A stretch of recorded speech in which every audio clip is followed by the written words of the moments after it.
তো নমস্কাৰ বন্ধু বান্ধৱীসকল, আমাৰ যুৱ শক্তি চেনেলটোলৈ আপোনালোকক স্বাগতম জনাইছোঁ।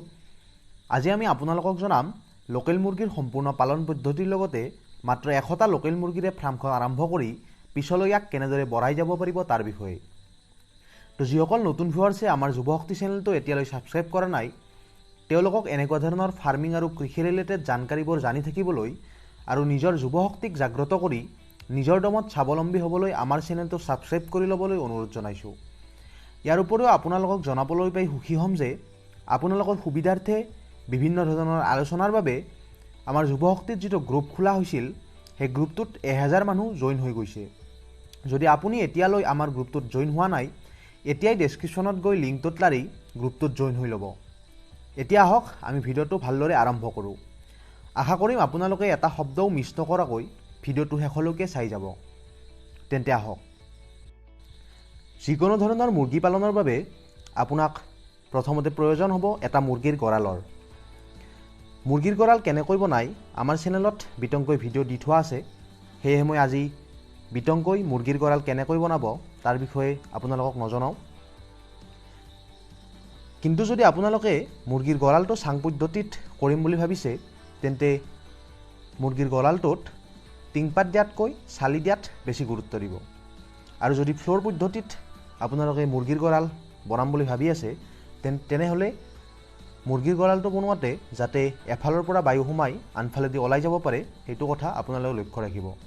নহ'লে ফাৰ্মখনত গেছ হ'ব আৰু আপোনালোকে লোকচানৰ সন্মুখীন হ'ব পাৰে। তো তাৰপিছত আহোঁ আমি 100 মুৰ্গী কেনেদৰে পালন কৰিব পাৰিম। তো এটা লোকেল মুৰ্গী পালনৰ বাবে আপোনাক প্ৰয়োজন হ'ব 1 স্কুৱেৰ ফুট ঠাইৰ। তো 100 লোকেল মুৰ্গীৰ বাবে আপোনাক প্ৰয়োজন হ'ব প্ৰায় 100 স্কুৱেৰ ফুট ঠাইৰ। আৰু যদি পাৰে আপোনালোকে 100 স্কুৱেৰ ফুটতকৈ অলপমান বেছিকৈ লৈ ল'ব, যাতে ফাৰ্মখনত গেছ উৎপত্তি হ'ব নোৱাৰে। নেক্সট আমি লোকেল মুৰ্গী ফাৰ্ম আৰম্ভ কৰিবৰ বাবে আমাক লাগিব পোৱালি।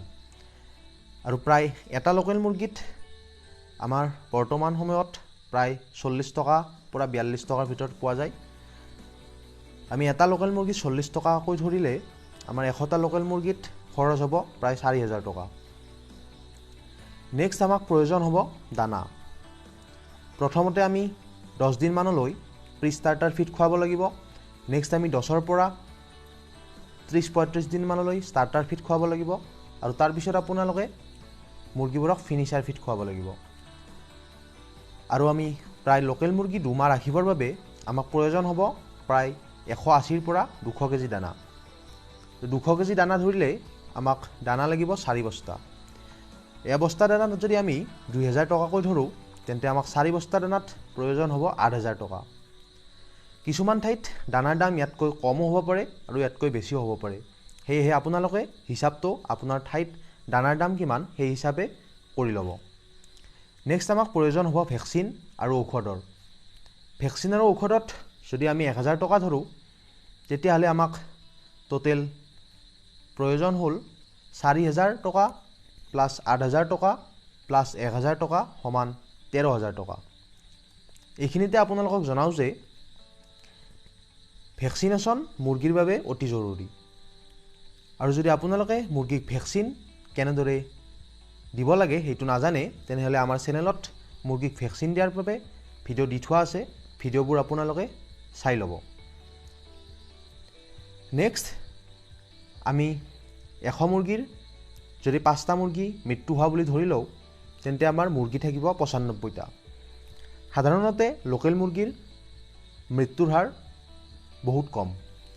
যদি আপোনালোকে ফাৰ্মৰ মেনেজমেণ্ট ভালদৰে কৰে, ব্ৰুডিং ভালদৰে কৰে, তেতিয়াহ'লে লোকেল মুৰ্গীৰ মৃত্যু প্ৰায় নহয়।